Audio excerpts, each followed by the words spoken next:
Good evening. How are you doing? I hope everybody's gearing up for the new holidays, and I hope that everybody has a wonderful holiday.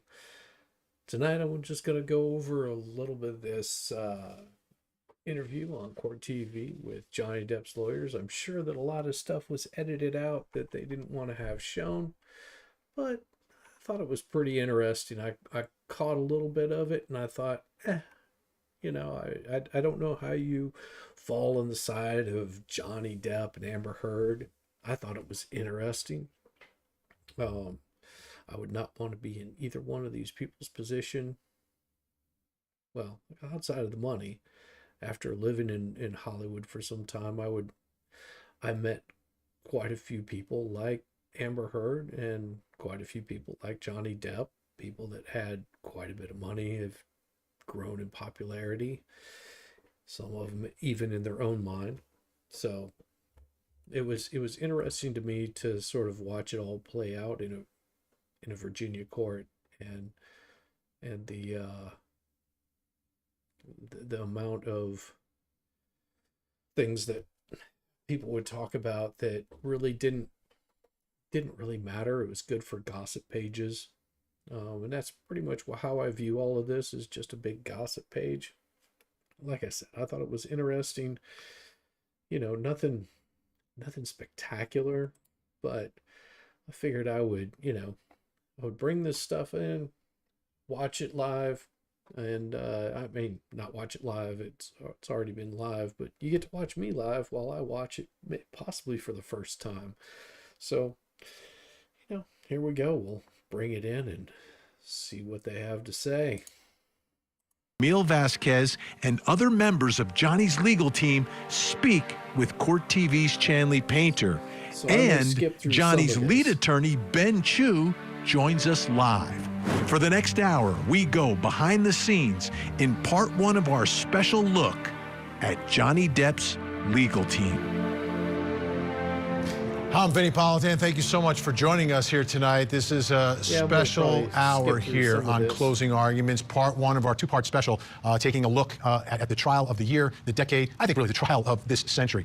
Anyhow, when we think of legal teams, the first one that comes to mind for me was O.J. Simpson's so-called dream team that seemed to win a case that many thought couldn't be won.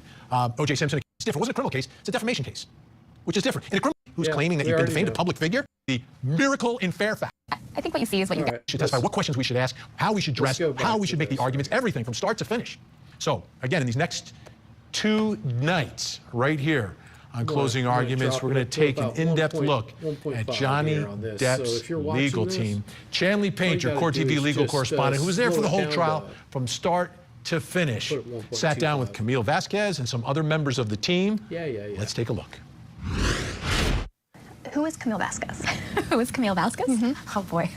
That doesn't matter. I am a friend and a colleague. I was pretty much told that I was going to be a lawyer. I guess I was a pretty mouthy child, and I had opinions about a lot of things, and I expressed them passionately. Who is Jessica Myers? I am a woman who grew up in Massachusetts. I knew from a very young age I wanted to be an attorney. In high school, I read To Kill a Mockingbird and was sort of sold on advocating for people. So tell me about yourself. Well, I grew up in California, grew up in Sacramento. Is this what you've always wanted to do? Be a lawyer? No. I wound up in law school because I couldn't think of what else to do with my life. I had no real plan coming out of college, but I seemed to have a certain aptitude for law. I'm naturally argumentative. How did you come to even represent Johnny Depp? We were handling a couple litigations out of California. So I may skip through some of this stuff because, we already know a little bit about the legal team. I mean, Camille, she's an absolute cutie, but I think that her mind is pretty straight up. So maybe they'll give us a little bit better information than I don't need to know the background of the legal team. Her second demur, which is a motion to dismiss, and this was, I think, probably her strongest one. It was making the argument that the statements were not defamatory because they never mentioned Johnny. So I was brought in to brief that. I wasn't immediately involved in that, but pretty quickly things began to spiral and they needed more hands on the team. So Camille said, want to jump on board? And I said, fine. We believed in Johnny, first and foremost. So we believed in him, we believed in our case strategy, and we believed in one another. We were really confident in our abilities to present this case in the most effective, truthful, and passionate way that we could. And which I believe that they did. I mean, I think they were very in tune with what, you know, their team was all about. I think in our case here in the U.S., we really focused on the big lies, not every single lie. And that's, you know, for me personally, I think that they did a really good job of bringing out, you know, whenever you run into somebody that's a liar, you let them spin their tail. You let them dig as deep as they possibly can, because whenever somebody is lying, they're going to generally, and I mean generally, they're going to be telling you a lie that doesn't sound very outrageous. It might sound a little outrageous, like this is a little crazy, but as we saw in this whole Amber Heard stuff, that he just dug and dug and dug deeper and deeper and deeper and deeper and deeper, to the point where it was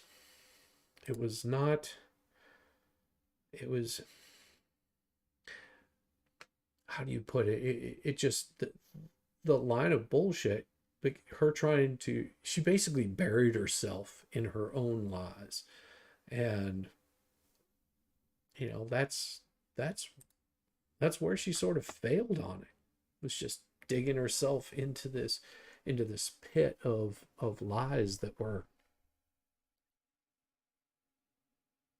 like beyond belief.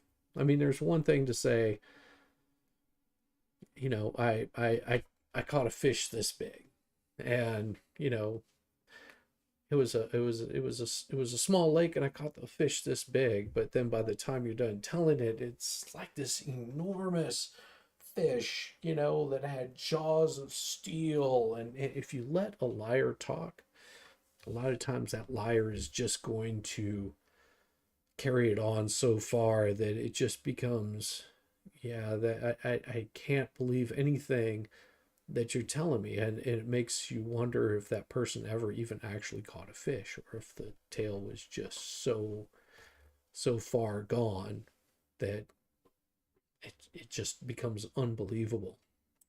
Exposing her to be untruthful. In preparation for this trial, what was your team's game plan in taking on this case? We figured if he could tell his story, and once and for all, after 6 years, he could deny these allegations outright, and he can tell the story and help give the jury a reason why she would make this up. We thought that there was really a very small chance he could lose. The beautiful thing about this team is I think we very quickly, everyone is incredibly talented, but people have their strengths, right? And so I think we sort of recognize what those strengths were. No one had ever, in 5 decades, no one had ever accused Johnny Depp of being abusive of any kind with a woman. That's why it was such a jolt. A false allegation can devastate a career, and it can devastate a family. And the evidence. And that's, you know, Ben Shue just looks like a total absolute dork, but he is so damn smart, and the way that he's wording things makes it so easy for everybody to understand where he's coming from. You know, he made his points very clear, very, very, very concise, and I was impressed. Will show that Ms. Heard's false allegations had a significant impact on Mr. Depp's family and his ability to work in the profession he loved. We started talking about who was going to do what probably a week before, as we were writing the opening statement. I remember as a team, we collectively told Ben that we... And that's really important, because you will hear them throughout this entire thing talk about how much of a team they were. And it was a team. And, it didn't have to be the dream team, the best people in the world. It happened to be the best people to present the best case for their client. I work for an attorney, and sometimes you see that there's certain clients that don't mesh well with the attorney, whether the client just wants to be argumentative and the attorney doesn't take enough incentive to sort of squash that. You need to zip it. They don't challenge the client enough to get them to not say things that are basically going to hurt their case. It's not that what the client is saying is incorrect. It's just there's no place for this. I mean, there's no need. What's a good example?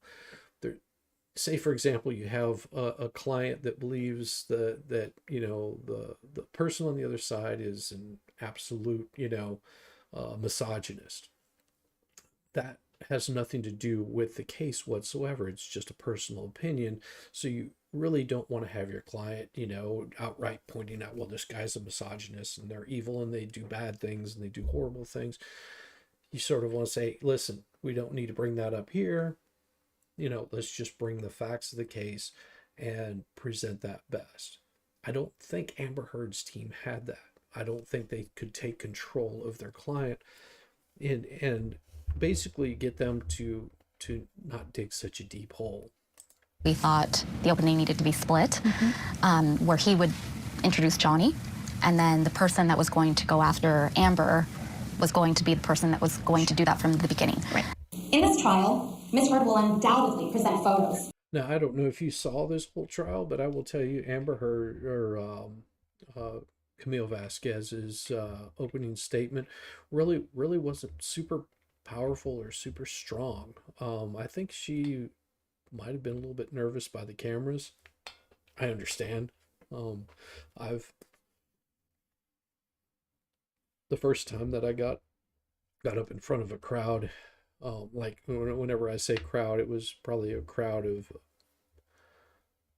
anywhere between 5,000 or 6,000 people, walking out on that stage, and this was just to introduce a band. It was intimidating, seeing all these people looking up at you and interested in what you have to say. It was quite intimidating, scared the ever-living bejesus out of me. And somebody cracked a joke at me, making fun of me, and I cracked a joke right back and just sort of rolled with it. It was just like, yeah, I'm just an idiot up here. But here's the next band, and introduced the band, and the crowd was very receptive to it. It wasn't because I said anything spectacular. It's because I wasn't rattled by somebody out in the audience. And I think that once I sort of found my feet in that, I had no problem doing it after that. It was really easy, and that helped me out later on whenever I started playing live in front of a lot of people. It changed my perspective on how to interact with a crowd, and it didn't stress me out. It was, whereas I had other bandmates that they would get to the point of throwing up before they had to perform in front of a live audience because they were so nervous that they would have to drink heavily just to perform. And I just would, it didn't faze me. I mean, any size crowd, I had no problem doing that. But I think, as I was saying with Camille, I think that she was a little bit nervous starting this out. Once she got her feet under her and she got going and realized that the cameras were just a thing that was there, that she really took her place and was able to do her job. That's the best way to put it. That supposedly show injuries she sustained as a result of the claimed abuse by Mr. Depp. Here's what you should keep in mind when you see these photographs. First, the evidence and expert testimony from a forensic pathologist, a doctor, will show that the injuries reflected in these photographs are not consistent with the brutal allegations of abuse Ms. Heard has alleged. Well, you also notice, one thing that I found very interesting is whenever this trial started, Johnny Depp had his hair down, But as and he was wearing just regular glasses, but whenever he came in the next day, he had his hair pulled back in a ponytail and he was wearing tinted glasses, which I found was pretty interesting. You will not see a single photograph of the vast majority of the abuse alleged by Ms. Heard. Not one. And there is not a single photograph or video showing Mr. Depp becoming physically violent towards Ms. Heard. As a lawyer, you have to have a critical eye towards the evidence, because if you just believe your client blindly, you're doing a disservice, because you have to anticipate that someone may not believe him or her, and so you have to be able to figure out a way to convince that person that your client is telling the truth. And I think that because going into watching this trial, and I watched it outside of the whole LawTube thing, which once I tuned in to starting to watch it with the LawTube, it gave me a different perspective on certain things and made it more entertaining. And if nothing else, that's what I found most entertaining about it, was just their commentary and their takes on what was being said and the reaction to the lawyers and how lawyers were handling it. And I think a lot of lawyers could use that good kind of feedback of seeing, well, where did this person not make a good case? And I think that, it's no different than me being here. If someone says, hey, you did X, Y, or Z that was a little odd or off-putting, I would take it to heart and maybe just go, oh, I could do this better or that better. But this is good. And we will continue watching more of Chanley's interview, but the lead attorney who represented Johnny Depp during his defamation case, Ben Chew, back with us. Ben, great to see you. Thanks for coming aboard tonight. You're most welcome, Benny. It's great to see you. Thanks for having me again. So let's go here. Something that Camille said, we believed in Johnny. When did you first meet Johnny Depp, and what did you have any preconceived ideas about Johnny Depp before you got to know him? I was introduced to Johnny by a mutual friend, another attorney, and I really didn't have any preconceived notions about Johnny other than that he was somewhat of a mysterious figure. He was a great actor, I knew that, but he really was very private. So yeah, and back in the 80s, I probably ran into, well, it would have been the late 80s, around 89 to 90. There's a possibility that I actually ran into him, because I ran into a lot of people around Hollywood, just from the various clubs that I would go to, the various bars. I want to say I'd been to the Viper Room, Red Light District, Rainbow Room, Whiskey A Go Go, just about all the little places along Hollywood Boulevard.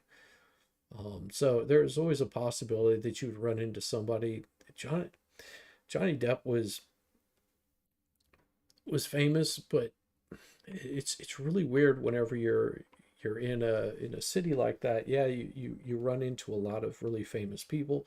Ran into Metallica, and I think they just finished up their latest album that came out in the 90s. I couldn't even tell you which one it was. But it wasn't uncommon to run into famous musicians, famous actors,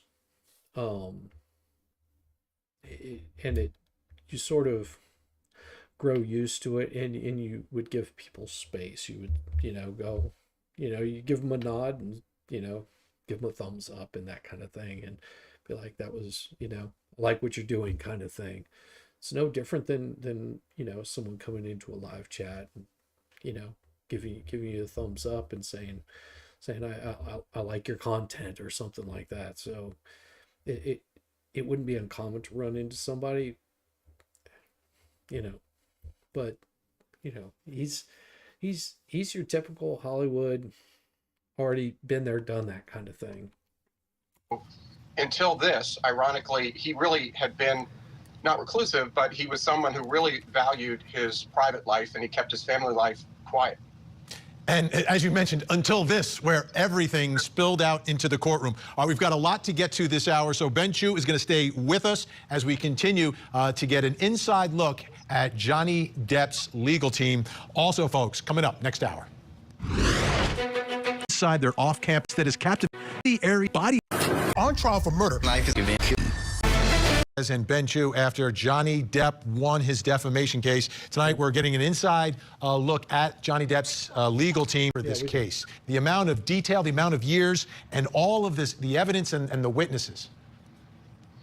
Vinny, we filed the case on March 1, 2019, and normally, under Virginia state procedure, in Fairfax anyway, you generally get a trial within 1 year of filing the complaint. But of course, everybody was hit with COVID, including Fairfax County, and that entailed at least 2 continuances of the trial date. So what would have been a frenzied preparation of discovery while fighting off 4 or 5 separate sets of dispositive motions would have been condensed into that period. But as it happened, it ended up, we tried the case about 3 years later. The practical effect of that was there were a lot more depositions. I think Ms. Heard noticed about 80 depositions. She had some Ouch. 80 depositions? Oof. funding from insurance companies that provided a war chest that we... That's pretty important. He just brought up about the insurance companies, that the insurance companies were funding these depositions. We really didn't have, but we responded as we needed to. And as you prepare for this case, at what point do you go start seeing and hearing the evidence, whether it's witnesses, depositions? Are you feeling any sense of confidence? Yeah, I mean, I've had to sit through a deposition. One of me personally, it was just for a minor traffic accident, but depositions can last quite some time. I know that the attorney I work for will get, a deposition that they usually try to schedule up both the plaintiff and the defendant on the same day, just to basically save time on both client and attorneys, because attorneys, their time is a little bit precious, and you might have multiple cases going on, and if you can just set aside one day for a deposition, you can pretty much get your questions out in really short order. You can say, hey, here's this person's side, here's this person's side, let's walk through it. You already have your questions already figured out. The other side knows what questions you're going to ask, so they can pretty much prepare their client for those kinds of questions. And it's sort of an overall draft on a deposition. There might be other questions that are asked, depending on what answer you give. If you say, for example, your question might be to the client, why did you run a red light? Or did you run a red light? That's the basis of the question. And the next one might be, did you have a chance to stop? But then that first question is like, did you run a red light? And the answer, depending on whether they say yes or no, will depend on the next question that you ask. So, that's how a deposition works. They can be pretty quick, but 80 depositions, that's a lot. We always had confidence in Johnny. As Camille referred to in her interview with Chanley, we had represented Johnny on a couple of other cases and gotten to know him very well. And I wonder what other cases they represented him on. We had first heard the story of his relationship with Amber Heard before we even contemplated the lawsuit. So we were comfortable with Johnny and that he was telling the truth. But the witnesses, you have to see as they come up. And more witnesses came forward, people who really were disinterested. They had no reason to support Johnny, but they came forward and they told very credible stories that supported Johnny's narrative. Their life played out in public, so a lot of people saw what was going on. Unbelievable. Well, that's got to be hard to see your life played out in public, and knowing that you're a flawed individual, and just see. I cannot imagine if someone wanted to bring up all of the bad crap that I've done in my entire life, and I have to lay that out for everyone to see. You become an open book, and your private life becomes not so private anymore. This had to be difficult for Johnny. I mean, I don't know if we'll ever see another trial quite like this one. Benju with us the whole hour. Shanley Painter sat down with other members of the team, Camille Vasquez, Jessica Myers, Samuel Amanes. Let's take a look at more of her interview as she gets into some more of the details of some of these witnesses. Okay, let's talk about. Now, if you don't know who this was, if you were watching any of this case, she was the one. This look like veneers. Sorry. She was the one that was wearing the most stunning, colorful clothes, and she would come in towards the end of the day, maybe halfway through the day, and sit in and watch. And she's stunning. If I'm not mistaken, she was a model or something like that. But she's not a complete fool. I mean, she actually asked some really good questions. Testimony first, Depp side. You guys, other than your client, which witnesses were the most important for your case? I think all of them played such a key role. Yes, laying down the foundation of your case was a very key role. There were so many people that wanted to testify in this case. They felt compelled to tell the truth. And so, you know, we started with Christy Dombrowski, Johnny's sister. Which, I don't know how good she did for him.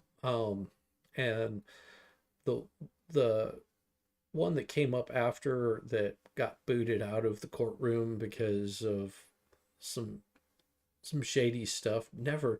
I think that was not a winning hand on Heard's part, because although they might have taken it as a win, in the court of public opinion, it did not look good for Heard's team. And we did that again on purpose, because jury trials are your opportunity to tell a story, a persuasive one. Well, and as far as their story goes, they really laid it down and put that story like piece by piece, by block by block by block, which AH's team didn't do. Story, nonetheless. And so we started from the beginning, which was Johnny's sister. Who is Johnny Depp? Who was Johnny Depp before he became the person that we all know as Johnny Depp? How, if at all, did Johnny react when his mother would hit him? He was a typical little boy where if it hurt, he would cry. That was it. I mean... Yeah, I don't need to hear that. I don't want to hear what Camille has to say. Members of that jury, why would this person make up these allegations? And I think by Christy sharing a little bit about their childhood and Johnny's reaction to the abuse that they both sustained, started to paint a picture of who this person was. And as you see, this is pretty much what JD looked like throughout the rest of the trial. He had his hair pulled back in ponytail, which exposed more of his face, and then of course he wore sunglasses, which, you know, and it was a little bit pretentious, but also it made him endearing in a sense. Many years later, when he met Miss Heard, and they had conflict. Tell me about your role that you played during the trial. I was involved in a lot of the trial preparation, so drafting the motions in limine, arguing a lot of those. I took on several trial witnesses, including Gina Deuters. That was sort of a moment in the trial that really blew up on social media, especially.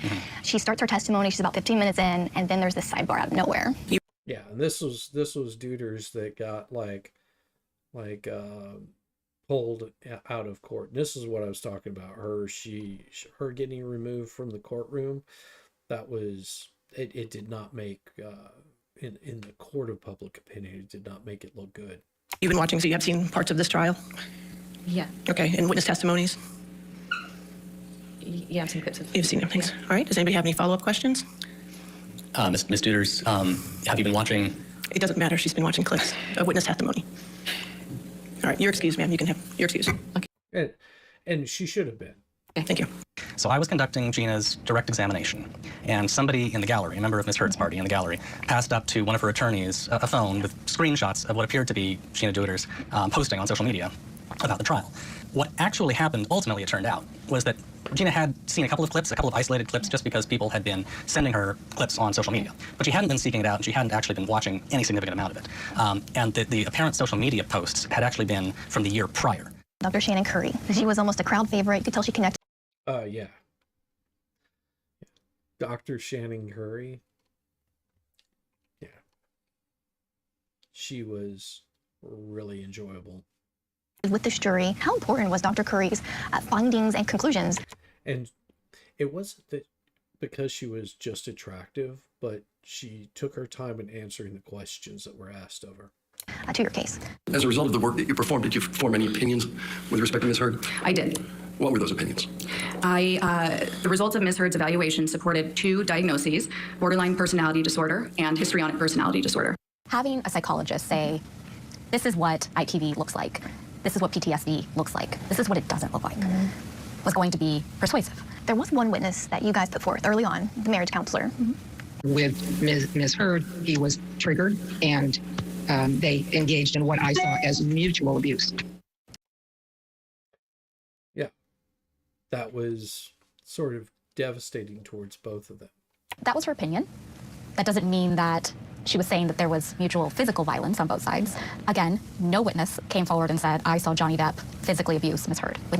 And that was part of it.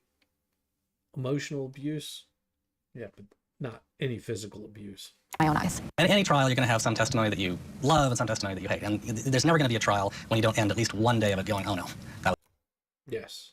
was bad.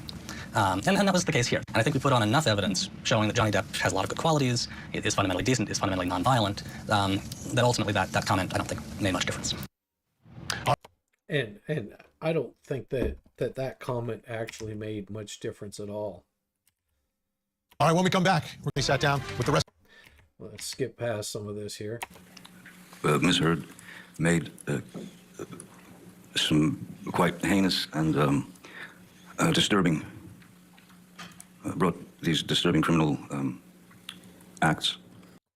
And it was hard to judge whether he was putting on an act whenever he was saying this, or whether he was trying to word it so he didn't sound like he was trying to trash her. Against me that were not based in any species of truth, but never did I myself reach the point of striking Ms. Heard in any way, nor have I ever struck any woman. Johnny Depp on the... Yeah. It's very strange when one day you're Cinderella, so to speak, and then in 0.6 seconds you're Quasimodo. Let's talk about your client. He spent 4 days on the stand, early on in your case in chief, too, telling his story. How do you think it went overall? I think it went really, really well. I was so proud of him. I really was. He was unapologetically himself. I would say that. He was probably... If you ever meet somebody that's really famous, they will be couched in their speak. They don't want to open up too much because it leaves them vulnerable. And this was probably one of the hardest things he had to do, because he had to expose a lot of and come to terms with a lot of like his addiction and things of that sort. So I was always a very private person. So for me to come up here and stand before you, or sit before you all, and spill the truth is quite exposing. There you go. And it's unfortunate that it's not only exposing for myself, it's exposing for my family, it's exposing for Ms. Heard, it's exposing for... It never had to go in this direction. Which it seems to me that he didn't want it to go in this direction, but he just wanted to basically get his life back. That's what it sounded like to me. Very convincing. So I can't say that I'm embarrassed, because I know that I'm doing the right thing. We knew fairly early on that Camille would be handling Amber's cross-examination, and so I think we thought it was important to not have the same woman going after Amber handling Johnny's direct examination. So I think the idea was that it would be best for women to handle both of those witnesses, but they couldn't be the same one. And so as the second most senior woman on the trial team at the time, that came to me, and I was obviously, again, more than happy to say yes to that. Mr. Depp, how did you feel about your father when he left? When it came to the day, I wanted to be as, background as possible. I wore beige, I had my hair back. I just wanted to be a voice in the background and have him be the focal point. So how did you prepare him? From my perspective, it was really just important that he be able to tell his story in the most uninterrupted way. And because up until this point, it really had been Amber's story that was out in the world. And so we wanted him to be able to tell, And that was sort of the interesting portion of this, because, I mean, it's hard to explain to someone that's not an attorney how difficult it could be, to, have to deal with that kind of, I mean, that's a lot of pressure to put on somebody. And, I sort of feel for them. Their team really did not, they sort of had it cut out for them. Really had it cut out for them. Just a little bit. I'm trying to get this window. Let's do this. There we go. I feel better. Yeah, that's what I was after. Trying to get my screen set up at the same time. There we go. That makes me feel better. Sorry about that. Let's continue on. Sorry. The world who he was and tell his side of this relationship that really had been one-sided in the public. What people finally got to see was the real Johnny Depp. Funny, a little bit annoyed at times. A little bit? I would say he was quite a bit annoyed at times. I mean, personally, I would have been a little bit annoyed at times, but that's just me. Anyhow. Frustrated, I would say, with the process, the objections, but just real. I believe the 18th was quite possibly, maybe that was the online version that came out first.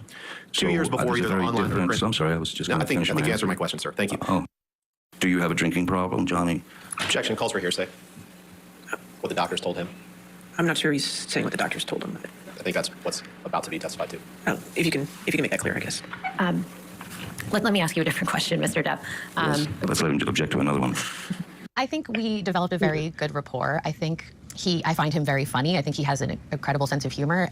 Yeah, that was pretty funny that he was able to basically unsteady that entire group. Their Heard's legal team had a hard time coping with someone like him, because what he was doing was somewhat endearing. About incredibly painful things, right? And I appreciated his ability and willingness to sort of bare his soul in front of everyone. Yeah. I've always had an appreciation for sort of psychology and how that impacts our work as lawyers. And so with Johnny, I think that appreciation really helped him feel, I hope, comfortable to tell his story. What have you lost as a result of Ms. Heard making these allegations against you? Nothing less than everything. Because when the allegations were made, when the allegations were rapidly circling the globe, telling people that I was a drunken, cocaine-fueled menace. Well, and you also have to understand, it wasn't that people sort of view this, let me just say, people tend to view someone that's in this position, that has status, a lot of money, that they, and whenever they see them out in public, maybe that person is drinking, maybe they've been doing some drugs, they tend to view that that's how they are all the time. Sometimes that's just a way of coping with things whenever you're out in public. And you're under a lot of scrutiny whenever you're out in public. This is why a lot of very famous people tend to be very private about themselves. It's sometimes they're doing these kinds of things to cope, or maybe the mood just happens to hit them. It doesn't mean that they're sitting around, you know, drinking and doing a whole bunch of drugs 24/7. I mean, you see me here, I present as a certain way, and I'm pretty much the same person, but if you saw me in regular everyday life, it would be rather boring. It wouldn't be very entertaining if you were dealing with me one-on-one.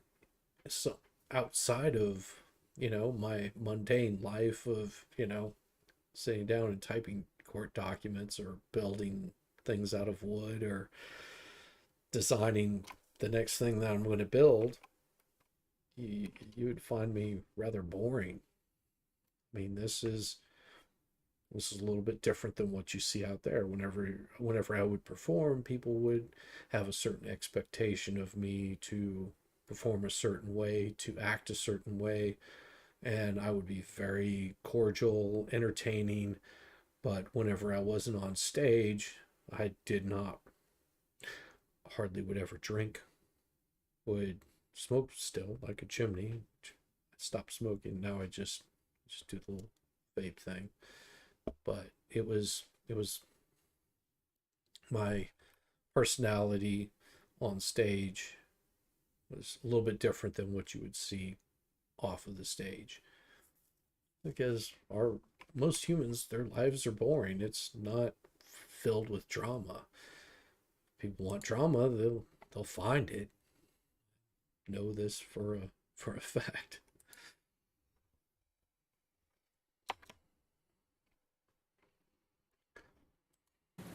Who beat women suddenly in my 50s. Suddenly in his 50s. It's over.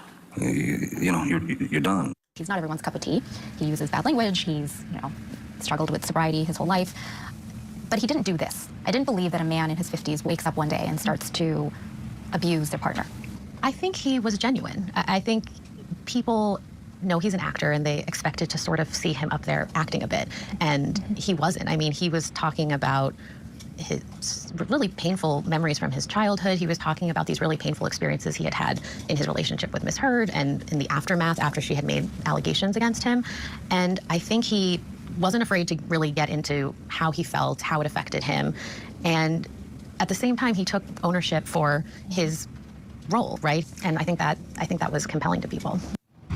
Yeah, and whenever they're saying he took ownership in his role in that relationship, if you've never been in an abusive relationship, which I've been in a couple of them where women could be very abusive, and if you've never had a woman that said, well, if you leave me, I am just going to eat myself, that puts a different level of perspective.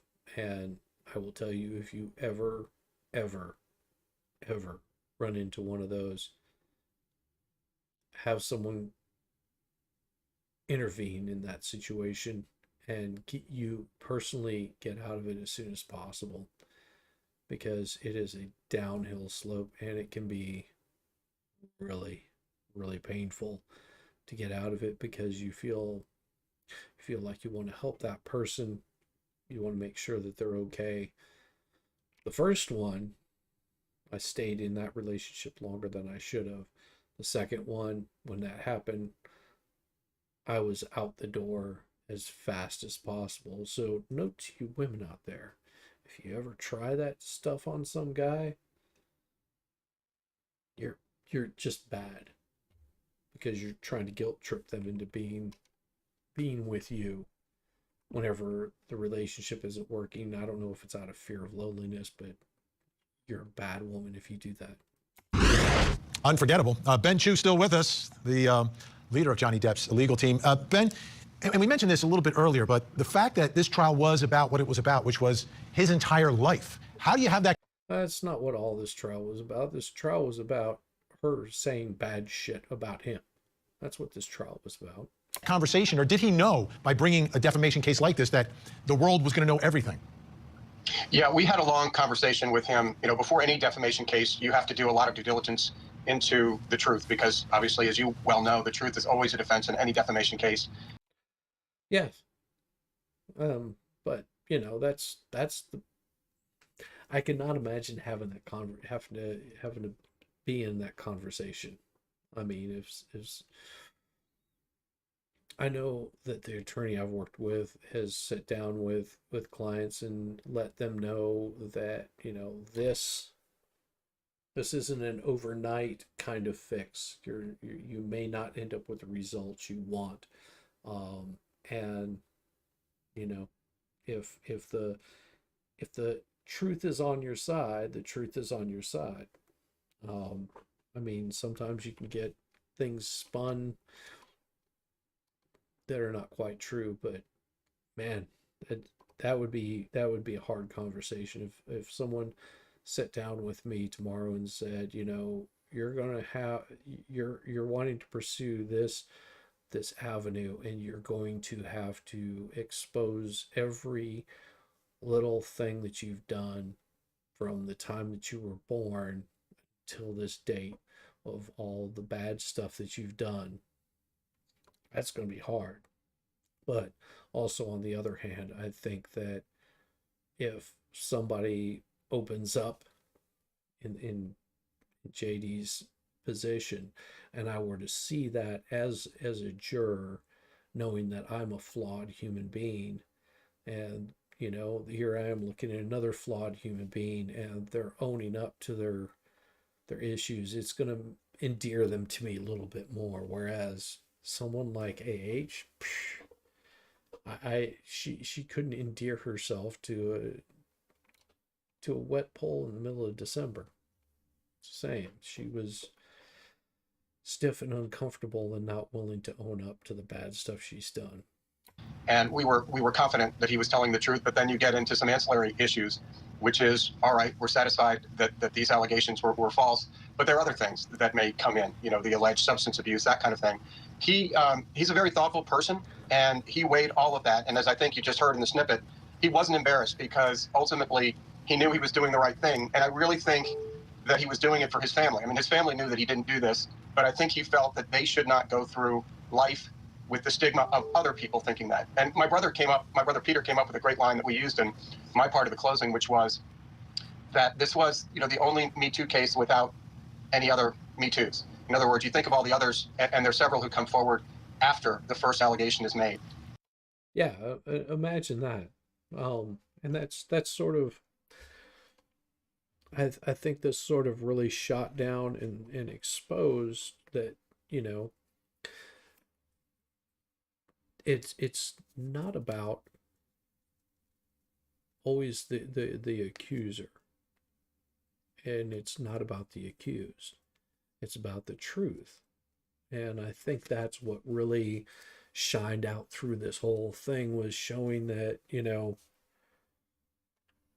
women, men can be abusive towards women and men. You know, humans are abusive towards other humans for whatever reason. And I think that that's one thing that really sort of brought out and made it, sort of lifted that stigma off of, you know, men that feel that they're in an abusive relationship.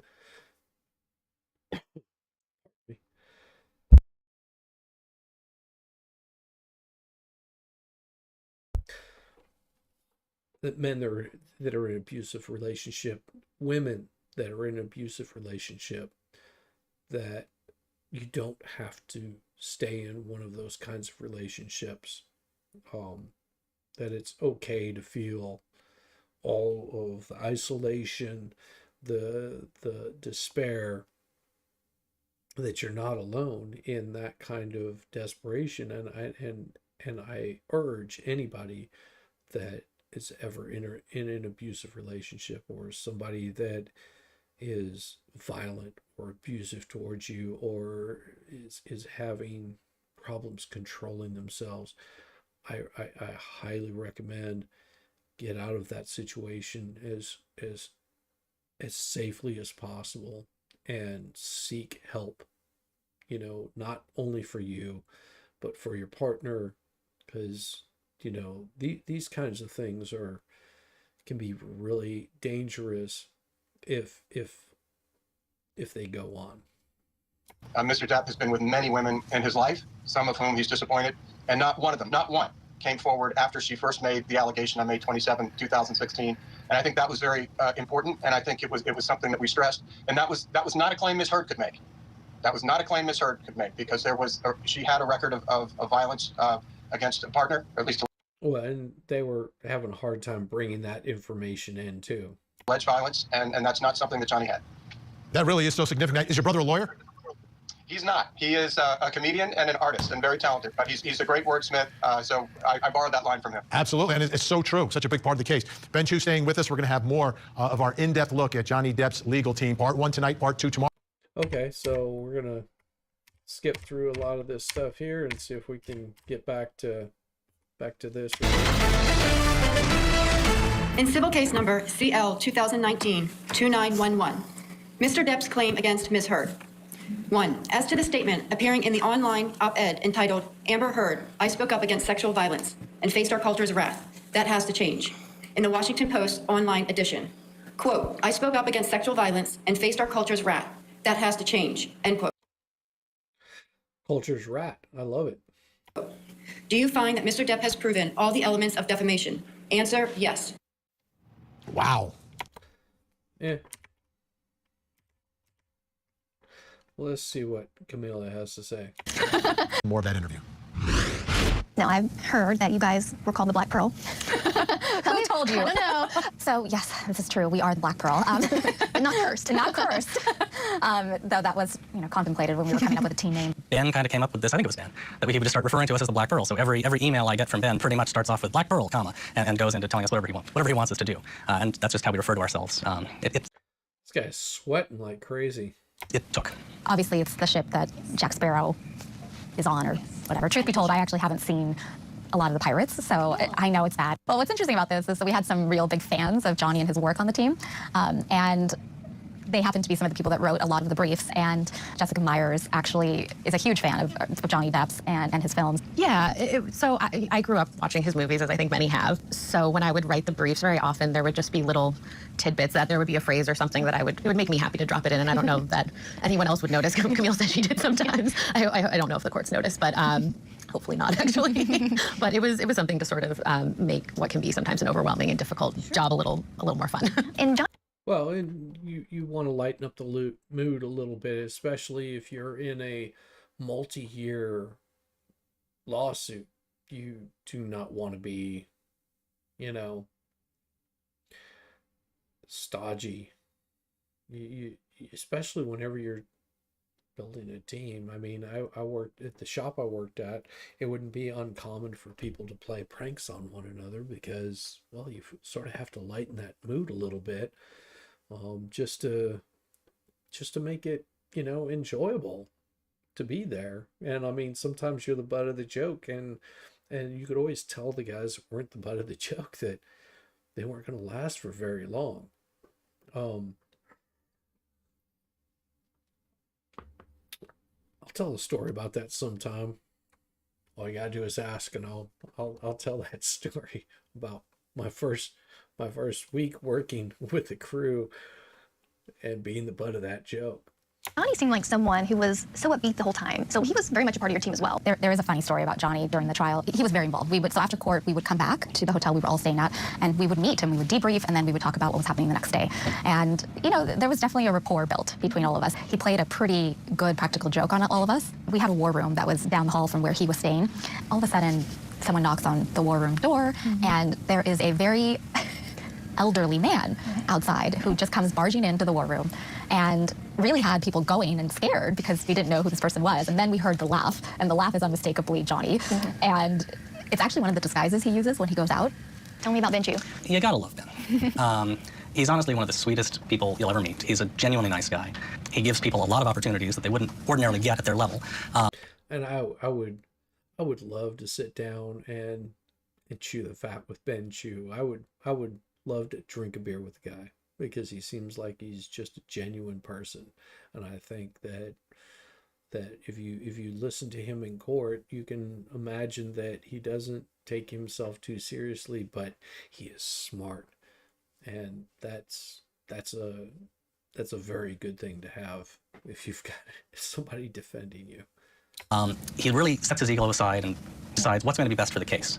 I had the good fortune of working with Ben Chu on another trial at the end of 2019. And afterwards, I had helped him prep for a witness that he took at that trial. And I think he must have appreciated, I think he appreciated the way that I knew all the documents and sort of had mastered the factual evidence for the trial. I'm so appreciative to Ben for giving me that opportunity and giving me that chance then, and then I'll be taking a chance on me at trial as well. I mean, I adore Ben. He's a wonderful friend and mentor and fantastic lawyer. I have, nothing but love and respect for him. I mean, these people. Yeah, see, all of JD's team respected the guy that was running the show, and the guy that was running the show knew to let his team do their job and be more of the guiding hand. We're stuck together for life, whether we like it or not at this point. I mean, we're family. I mean, again, tremendous amount of respect for him and just adore him. And that's what having a good team is about. This is rare. This is rare. The lawyers considering themselves a family. No, it's not rare. And a team, and everybody loves Ben Chu. Ben Chu, still with us, and also joining us now, Court TV legal correspondent Chanley Painter. And Chanley, you can verify that everyone loves Ben Chu, right? Everyone loves Ben Chu.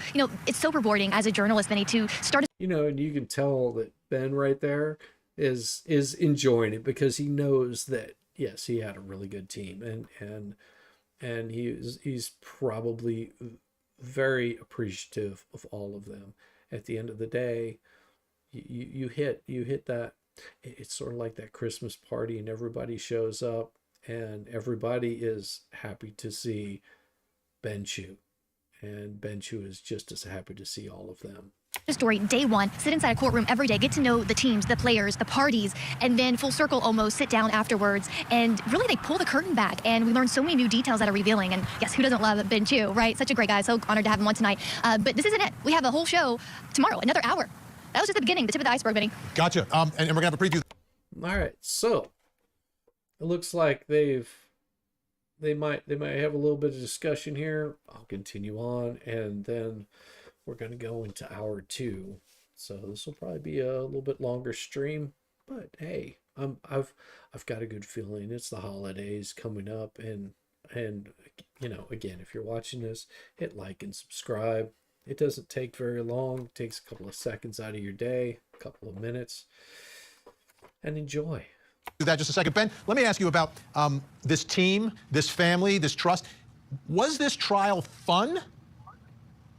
There were aspects of it that were a lot of fun. This was such a great team, myself excluded and Wayne excluded. Wayne Dennison is another tremendous senior attorney, but ourselves excluded. It was a very young team. We had the benefit of working with them. It was wonderful. We were very close. And Johnny also is a lot of fun. There were moments of tension. His life was on the line, so it wasn't all fun and games. And our love for him kind of made us work even harder. And I wanted to clear up one thing for the record. It was Jessica who came up with the Black Pearl. I'd love to take credit for that, but that was her. She's the big fan. All right, Chanley, what? See, this is a gracious guy right here. He's like, oh, I didn't come up with that. That was Jessica that came up with that. That's just, this is Ben Chu. This is the kind of person that if you had to have somebody that you were working with or working under, this is the person. What can we expect tomorrow night in part 2? And Ben, you're joining us tomorrow night too, right? Yes, absolutely. Thank you. Okay. What's coming up tomorrow night, Chanley? Tomorrow night we're going to shift. Okay, so what we're going to do is I am going to come back to this right here. So what I'm going to do is I'm going to pull up that part 2 and see pick it up where I left off, because I didn't cover this trial. I started doing my streams, a bit after, and thanks to those that were just like, hey, you should do some stuff, because I think you've got good insight. But I thought this would be quite interesting to end the new year on a good, feel good kind of thing. I may stream a bit tomorrow in the middle of the day, because I know that there's going to be the stuff going on with Carrie Lake, so I'll probably try to stream a good portion of that tomorrow, and see what the judge has to say, and that'll be my end of the year kind of stream. I may do another stream before then. I'm going to be out of town, so while I'm out of town, I won't be streaming, because I'll be with family, and I think that there's a good time to unplug and sort of gather my wits, starting the beginning of next year. My plan is, because I have I have a few subscribers, and I think that I can put out some good some better content. I would like to get some people to come in and just talk life, talk stuff, talk about things. There's a few people that I think would make for interesting conversation. I've sent invites out. Some of them haven't responded. Absolutely fine. I'm not going to stress it if they don't ever respond. All you can do is just put out the invite, and hopefully they come on. If they do, cool. We'll have a cool discussion. I think it would be fun. And if you're wanting to hit me up because you'd like to jump on a stream and and just have a good conversation, my email address is in my name. All you have to do is just click on the username. It has my business email on there, which is @shizzywiznut@gmail.com. You feel free to drop me an email anytime. And can't say that I'll get back to you right away, but if I do, we'll try to set up a date and a time that we can have a conversation. And if you don't feel too comfortable about coming on camera, that's absolutely fine. You can just hang out in the chat, shoot the shit. If you just want to come on without a face, that's cool too. I don't really expect too much. Sometimes I just try to get that conversation happening, and I think that people find it interesting to hear different points of view, because my point of view most of the time is complete garbage. So, anyhow, let's continue on with this and see what Johnny Depp versus Amber Heard, by far the biggest trial of the year. Inside the courtroom in Fairfax County, Virginia, one of the world's biggest movie stars, Johnny Depp, going after his ex, Amber Heard. Johnny suing Amber for defamation based upon an op-ed in the Washington Post with her byline. An op-ed in which, and Johnny would lose. You slipped up there, didn't you, Miss Heard? You let it slip out that TMZ had been alerted to your filing of the domestic violence restraining order, didn't you? I disagree. That's not what I'm talking about. But after being cross-examined by Camille Vasquez, the jury did not believe Amber Heard, and she lost. Yes, and she lost in a very heartbreaking way. Tonight, part 2 of our inside look at Johnny Depp's legal team. Chanley Painter Chanley's pretty smoking. Sits down to speak with Camille Vasquez, while Johnny's lead attorney, Ben Chu, joins us live as we get insight into the preparation and inner workings of Johnny Depp's legal Look at this team. Team. I'm Vinny Politan. Great to have you with us tonight. Part 2 of our special look at, as I start, true Perry Mint across. And while that's the so her direct story for in her examine case we continue nation. Was it to depose Amber before you actually cross-examined her? Oh, really beneficial. I mean, I deposed her for one day and Ben bookmarked me, so he did the first and third day. I studied her. I watched her deposition tape during the divorce. Well, that's really important. If you've got someone that feels that they've got the inside skinny on this person, that's the person that you want to have interviewing them. Just saying. Is it your testimony that a police officer on May 21 told you that it appeared you looked hurt? He or she gestured, I can't remember which one, to my face and said, we can tell you've been hurt or you don't look good or something to that effect. Ooh, it's amazing that they're showing this right here. But I don't remember the exact words they used. And then I sat there when Ben was doing the deposition, and I just watched her. I watched her mannerisms, her speech patterns, the word choice, and I started learning her. What was your strategy in preparation? So, basically, Camille was able to spot the lie. It's like playing a game of poker. Never play a game of poker against Camille Vasquez. Just saying. Because she's going to figure out those tells pretty damn quick.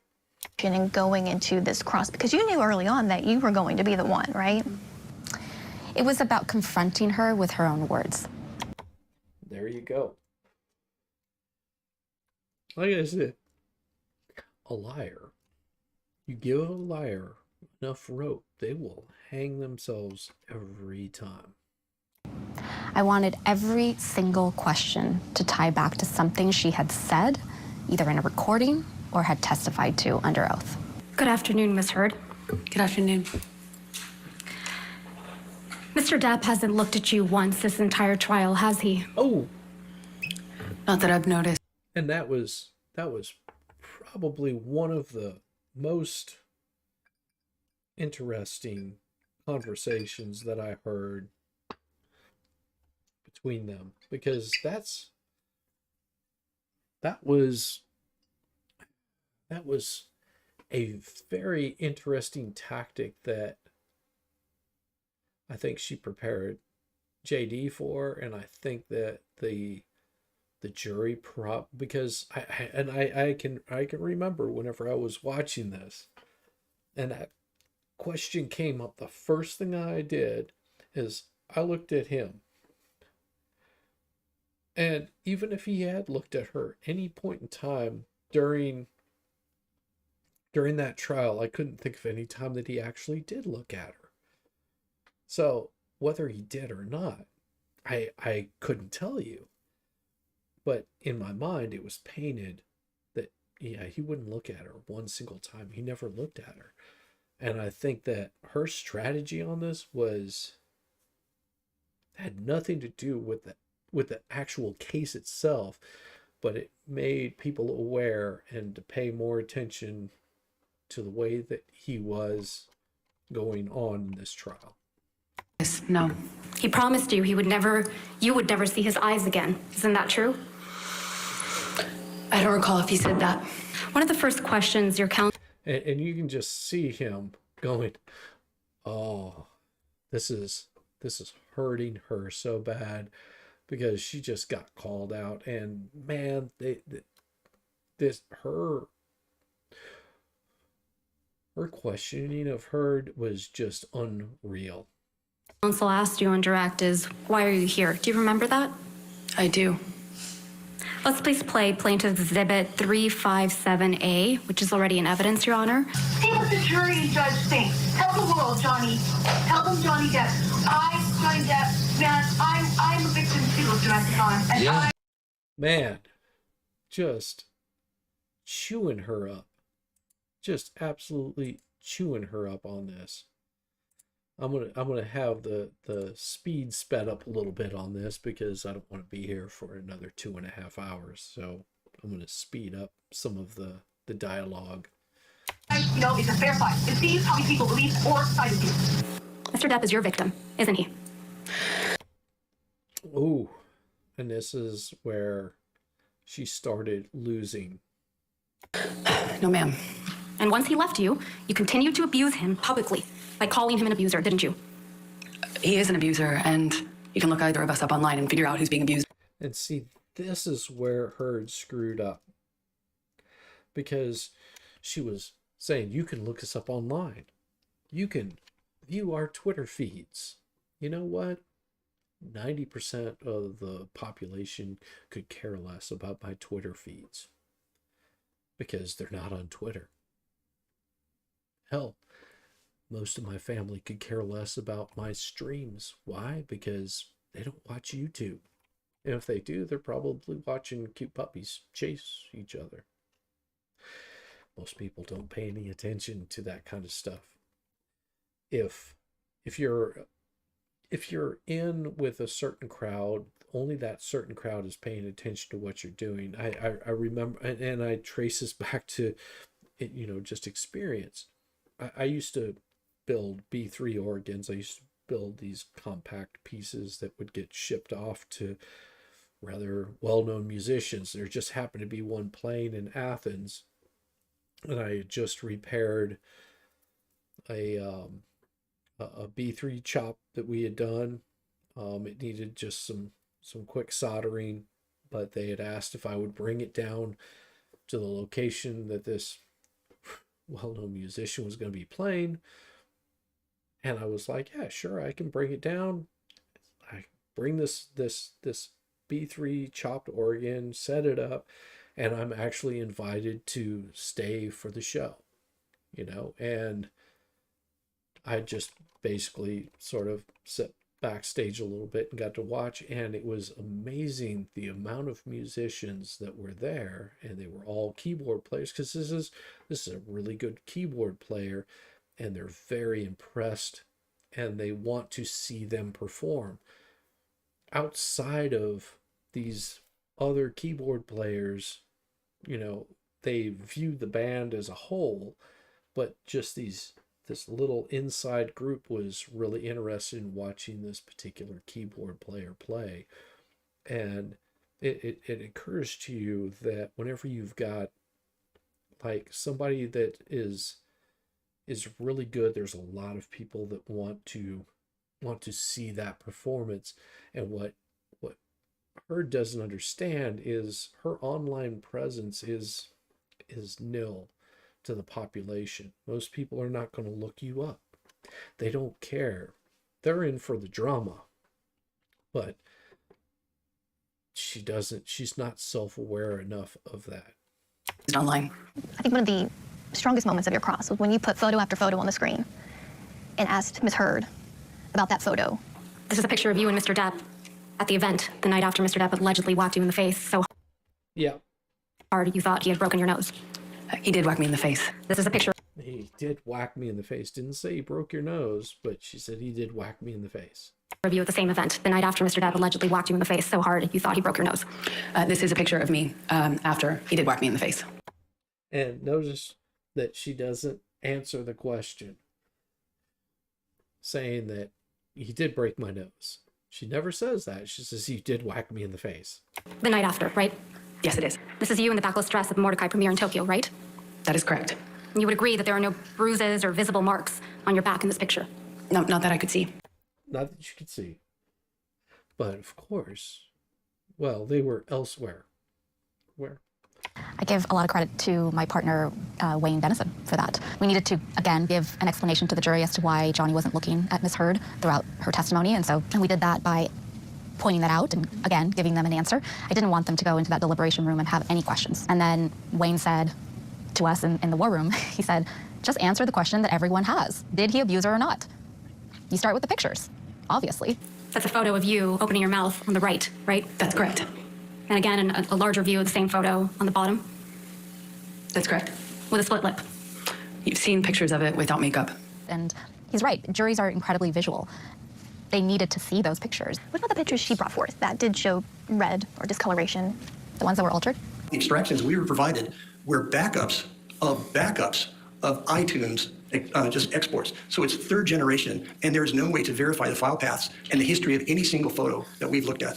Those weren't so concerning to me. I mean, we had police officers trained in domestic abuse responding within minutes of an alleged violent assault with a cell phone, and they don't see anything. They don't see swelling. They don't see, a red mark. What they see is redness that they associated with crime. Yes. And that right there, and I will just say that right there was some of the most damning portions of it.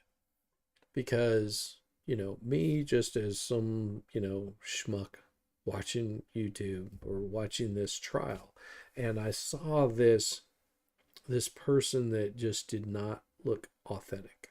I mean, I'm not saying that Johnny Depp looked authentic. He looked like a little bit distressed. And I can imagine that he was not always kind to somebody that was acting childish and stupid. And I'm sure that he said things that were probably not appropriate, as anybody that's ever been in a relationship and got in a heated argument with somebody probably said things that they regretted later on. Did he take it to the level of actually physically abusing her? I don't know. I was never in their bedroom, so I can't confirm or deny. But it wasn't me that was making these accusations. And to see Vasquez just completely demolish everything that she was saying. I mean, I guess the best way of putting it is if I was accused of punching some guy and breaking his nose, and there was no sign or proof of it, or it was a made up photo that didn't look real, and then the next day he's out hanging out with his buds and his nose looks absolutely fine, it's going to be very questionable. And I think that that's where a lot of this lied, was that her story just didn't quite match up with what she was saying. Had she said, yes, he was abusive towards me, it could be believable. He might have, yelled at her in a drunken rage, or pushed her, or, was, locked her in a closet, any number of things that didn't, that psychological abuse. I could completely be down with somebody saying that that's happened to them. I know, because I've been in those situations. You don't have any physical marks, but the emotional damage is there. I can see that happen.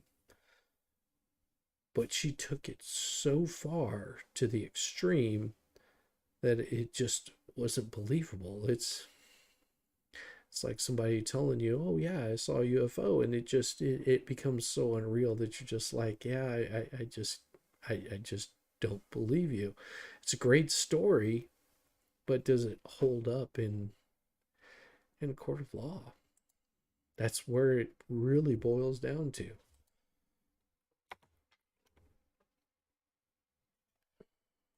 Do you see a red mark on Amber Heard's cheek and above her eyelid and above her eyebrow on this picture? Her face looks flushed, yes, redness. Okay. And this is really important testimony right here. And what is your perception of what that is caused by? Like I said earlier, it's consistent with what I seen her crying. See? It's consistent with what I saw her crying. Cross of Amber, anything surprise you? Yes, she came off angry at some of the questions, and that was surprising to me, but also I thought really helpful for our case, because I think the jury got to see, at least in our opinion, who the real Amber Heard was. Did you ever see a tear? I did not see a tear during the trial. And that I think was pretty important. I didn't see any tears come from Johnny either, but you could feel the pain in his voice on things that he was talking about that he wasn't too proud of. because you can tell he wasn't too proud of the way that he acted. But the way that Heard came off, she came off as unfeeling towards any of the bad things that she did, because she was trying to paint herself as being perfect. Joining me now in Washington, D.C., trial attorney, partner with Brown Rudnick LLP, and the lead attorney who represented Johnny Depp during his defamation case, Ben Chu. Back with us, Ben. Great to see you. Thanks again for being here for part 2 of this as well. I have to ask you, during the cross-examination of Amber Heard, you're the one seated next to Johnny Depp. What's going on there? Is he giving notes? Is he giving any reactions to things that she is saying that you're able to use? Yeah, Johnny was very much involved throughout the trial. He would give us notes that we would use. They were always spot on. As Camille referenced, he did tell her, he promised her that he would never look her in the eye again. So he kept to his word. He never would look up to her. He didn't want to give her that benefit after what she had done to him. How revealing do you think this cross-examination was? You know, because to me, Johnny Depp testified, I get it, but to me, the case was really about what she said, because it was her words and her credibility. At the end of the day, I thought was what the entire case was about. I completely agree. I think it was the linchpin of the entire trial, and we decided fairly soon after Amber's 3-day deposition that she was the right person to do it, and she did a masterful job. It was, you know, all of us had input into it. Johnny had input into it, but it was really Camille who put it all together. And one of the things that she really did so well is she never came across as mean. As she said in the interview with Chanley, she was really taking Ms. Heard's own statements and her own actions and asking her to explain them. And frankly, there was no good explanation for them. And that was very important. Very important. You know, the one thing that Camille said that really struck me was that the way Amber Heard came across, the demeanor, sort of angry at some of the questions. Were you surprised as well? Because, I mean, the bottom line is Johnny Depp, your client, is an actor. She's an actor. You know, you want the jury to like you. You want to seem likable. Were you surprised in the way that she came off when responding to questions about her own words? I was surprised. I was surprised to see the anger. I think the anger was real. I think when people get caught in untruth, they tend to be angry. I mean, you can see it, you know, throughout our own life experience. I thought, particularly when she came off the stand after the redirect, I think she realized the redirect did not come across well, and the chief judge had to remind Ms. Heard twice that she could go sit next to her counsel. Well, and if you didn't see any of that, let's just bring this up right here. I'm still getting used to doing this. So if you didn't see any of that interaction, this is at the point where Ben Chu is talking about. This is the point where she gets off the stand, and instead of sitting down next to her counsel, you can tell that she's visibly just pissed, like seriously pissed at her counsel, or at the way that things were worded or the questions that were asked. But she wouldn't even give them the decency or have the decency or the respect to sit down with her counsel and have any sort of discussion. She stormed out of the room like a spoiled child. And I think at this point, she knew that they've done all that they could possibly do. And if you've ever been caught doing something wrong, which, trust me, I've been caught doing shit wrong. If you've ever been caught doing something wrong, you don't think rationally at that moment. You tend to do things completely irrationally, and you are so into your own head that you will storm off, and you know, you're just trying to basically cool off because you can't contain whatever anger that you might have. That anger is usually at your own self because you realize that you got called out. I've done it. I've seen other people do it. And it's what he's going to talk about, her just being absolutely pissed off at this situation and not being able to contain herself, that she just stormed right the hell off and was gone from that scene.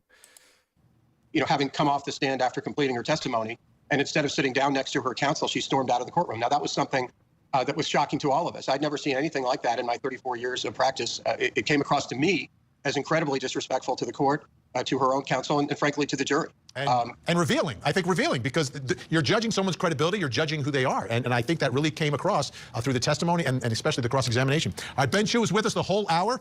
When we come back, we've got more of Chanley's interview with Camille Vasquez, plus coming up next hour. In Moscow, Idaho, it's been more than a month since 4 college students were stabbed to death inside their off-campus residence. So far, really no suspects and no arrests. But now, new information being uncovered. That was really interesting to see that, you know, there's that kind of animosity towards your own counsel. And I mean, I've seen court cases where people, you can tell they're visibly rattled and shaken because they're getting called out on their bullshit lies. And, you know, as I've said before, if you find yourself in a situation where you feel that that person is abusing you, there are options out there. Seek them out. Find help. Many people will come to help you, but I will tell you right now, if you come to those people with an absolute BS story, looking for sympathy, those people will help you up to the point where they find out that you're pulling the wool over their eyes and you're not giving the whole story. They will turn on you in a heartbeat. They will go, I do not want to be any part of your BS drama. And I think that's where AH lost a lot of her goodwill, because people were seeing that she's doing this to this person, they will do the same thing to me. Just saying, learn from these people. They will give you a lot of information about who you shouldn't be dealing with.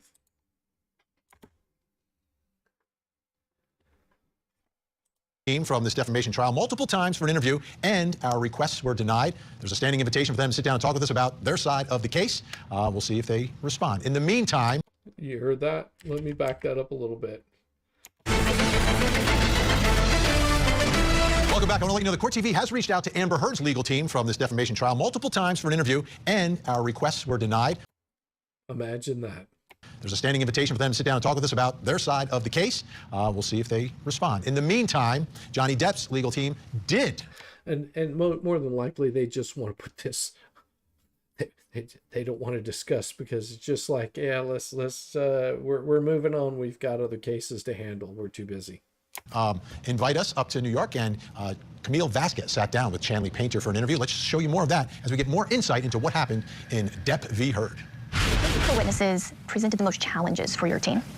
She didn't have many live witnesses, right? I would say it was probably Dr. Hughes. The main opinion is that Ms. Heard's report of intimate partner violence and the records that I reviewed is consistent with what we know in the field about intimate partner violence. Well, and Dr. Hughes was not a very credible witness. Just saying. Characterized by physical violence, psychological aggression, sexual violence, coercive control, and surveillance behaviors. I think Whitney, her sister, we were concerned about that, but I think Rebecca did a fantastic job. Yes, Whitney was could have been a detrimental portion to AH's case, especially if she had seen the kind of violence that was happening. But AH doesn't seem like the kind of person that would be kind to her sister either. So I'm sure she was a little bit reserved, and also knowing that she could be found for perjury, because all they have to do is bring up some of the BS that her sister was doing. And she was very ill, as you might recall, but I think she did a really beautiful job of showing the jury that these were two sisters that truly cared for one another and were going to support each other no matter what, in a delicate, really graceful way. And she helped support you? In part. I also was working myself, and yeah. And you're grateful to her for being there when you needed her, right? Of course. And just like she protected and cared for you, you want to protect and care for her, right? And when I can, of course, but yeah. And as you mentioned, most of Amber's witnesses weren't live, including some of her friends. Why do you think that is? Because they weren't her friends. They were just in the deposition because AH decided to distance herself from her friends. The free ride was over. I think, as we said in closing arguments, this is a person that burns bridges. Sitting here today, do you still consider Ms. Heard a friend? I wouldn't consider her not a friend. What does that mean? We don't speak. We are not enemies. When did you first? There you go. So without throwing her under the bus, it's like we don't speak. We're not friends. I've got people that I know from, let me bring this just up right here. Okay. So I've got people that I knew in my younger days whenever I lived in New Mexico, and they're really, really cool people. They've all got families, they've got children, or they're married or divorced or any number of situations. We're friendly towards one another, but we haven't been involved in each other's lives in going on probably close to 30 years now. So these are people that I haven't seen in 30 years. And if I was to ask one of these people to vouch for me, the only way that they could vouch for me is the person that they knew 30 years ago. They don't know my perspective on things. I don't know theirs. I could vouch for them up until the point that I knew them 30 years ago. And you have to understand, with some of these close people that she was close with, she probably cut ties with them because they weren't useful to her anymore. And I'm not saying my friends weren't useful to me anymore. It's just we've all lived separate lives outside of our little bubble that we were in at that period of time. I mean, let me put it this way. The best man at my wedding, I literally have not talked to him in about 4 years, outside of maybe just a quick text to wish him a happy birthday. I don't know what he's doing. He doesn't know what I'm doing. He doesn't know what my everyday life is like, and I don't know what his everyday life is like. Sometimes people grow apart. Not saying that's a bad thing, but whenever you're in a court case and you're wanting these people to vouch for you, if you've pretty much burned that bridge, it's really hard to get them to say anything nice about you because you're just not involved in their lives anymore. And I think that's pretty much where they're at on this whole situation. Tell Ms. Heard that you were no longer interested in having her as a client and being friends with her. Well, I just told Amber that, I wish her well and I just have no interest in continuing a relationship. There you go. I don't think these people were her friends anymore. And I understand they testified the way they did, but most of them had already given testimony during the divorce, had been deposed during the case, and so they were locked in to a version of what they claim happened. And that's not to say that they were lying or not telling the truth. Something else that's really important to note here is none of these people saw abuse. Not one. One of my favorite parts of the trial was watching you keep your finger on the microphone. Oh, and this is quite funny because Camille knows exactly what she's talking about right here. And you would literally object to every question Elaine. Well, because there was a reason for those objections. If somebody's presenting a case that is not based in fact, you have to call them out on it, and that's what Elaine was doing. Brenhoff asked. Trying to say that... Objection, Your Honor, hearsay. He was drinking... Calls for speculation and leading. To sedate... Objection, Your Honor, hearsay. Did the table collapse? Yes, it did. Objection, Your Honor, leading. Because he didn't share it until this date. Objection, Your Honor. Sustained. Was that dark colors before, or... Objection, Your Honor, leading. I said, was that dark colors before? I'll sustain the objection. There was no way we could have predicted that redirect was going to go so badly. Yes, it did. That went so horribly for Elaine. I imagine that Elaine was frustrated by the end of that because it wasn't her witness anymore. she'd lost at that point. And I think Elaine knew that, and I think Amber knew that also. For them. I mean, it really seemed like she had put it together at the last minute. It was some notes that she had on a notepad. There's a part of me that almost feels badly for her as a colleague. What I remember about that redirect was, I think at one point she said, "I'm trying here, I'm trying." And I looked over to that side and no one was helping her. And this really goes back to having a good team. A team of lawyers, and that's what it was all about. But it seems to me that this was the Elaine Bredehoff show, and she thought she had this under wraps, and that she was the boss bitch. That's the way that she came off. They were all just, in their seats looking down, and I felt so badly because our team was incredibly different. And you see what she's talking about, that her team was cohesive. This is the problem with having somebody that wants to control every aspect of the situation because they want to get their point across, and people too scared to actually call them out on their BS. They knew every question. They were predicting the answers. They had the evidence, page and line, ready to go. It was just such a different process. I felt supported. It was shocking how ineffective that was. Why did you tweet about the makeup and Mr. Waldman? Because he was calling me a liar and a hoaxer, and that this was an elaborate hoax just to get Johnny.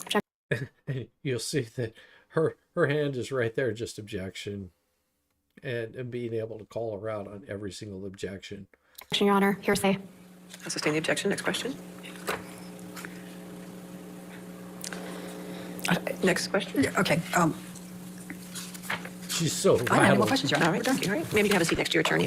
And this is the point where she gets up and she just walks right past her attorneys out the door. How would you evaluate her as a witness? I don't think she came off particularly likable or credible. I think the fact that she didn't own up to anything. There you go. Yes. Caused major concerns for the jury. There was evidence of violence, even still. So how would you explain that? Well, there was a victim of domestic violence in this relationship, and we say it was Mr. Depp. The person that ended up in the hospital after Australia was Johnny Depp. The person with any injury was Johnny Depp. The only person with medical records in this case was Johnny Depp. I mean, it was a violent relationship, except she was the aggressor. Yes, exactly. She threw the large bottle, and it made contact and shattered everywhere. And I honestly didn't feel the pain. He told Dr. Kipper that Amber had cut off his finger, and he said that only to Dr. Kipper as he was treating this bleeding finger. And we thought that should qualify for the medical emergency exception to hearsay, and it did not come in. You hear that? What she's saying is there were things that weren't let in, and that those are the L's that you take whenever you're an attorney. And to us that was a key moment, because he didn't want to tell anyone, but he felt he needed to tell his doctor that was literally treating his finger on, in a car, that she had cut it off by throwing a bottle at him. Big. So let's fast forward it back and we'll see what Ben Chu has to say. Big part of the case. Ben Chu still with us, Johnny Depp's lead attorney. Ben, let me ask you this, because I was in the courtroom as well, and there's a gallery, and it's... I don't remember seeing this guy in the courtroom. Just saying, I don't remember seeing this guy in the courtroom. Like, everyone there was there for Johnny Depp, other than the media who's covering. No, it was a shit show on that aspect. But the regular folks who showed up, all for Johnny Depp, you walk outside, people are cheering. Did it feel like a home game? Did it? Because I grew up playing sports, and you get the crowd going. All of a sudden, it helps you, play harder. Does that have any impact on a lawyer in the middle of a trial? It really didn't, Benny. We were really focusing on Her Honor, the judge, of course, and the jury. And irrespective of what the people were doing outside in the hallway or outside the courtroom, our real focus was on the jury and getting our work done. Yeah, because Ben's smart. He's saying, I'm paying attention to my job, and it doesn't feel bad at the end of the day to walk out and people are, giving you a pat on the back, but that's not going to affect what the jury's doing. He's paying attention to what's going on in the courtroom, and enjoying the accolades whenever he's out of the courtroom. It's no different. And I'll bring this right back. Just give me just a second. I can understand where Ben is coming from and what he's saying, because he's basically saying, I came, and for me as a musician, I would show up at a show and my job was to play the show for the musicians that were on stage with me, to enjoy that particular moment and actually doing the job that I did best, and knowing that I was entertaining whatever amount of people might happen to be out in the audience. It could be one person, it could be 10 people, it could be 10,000 people.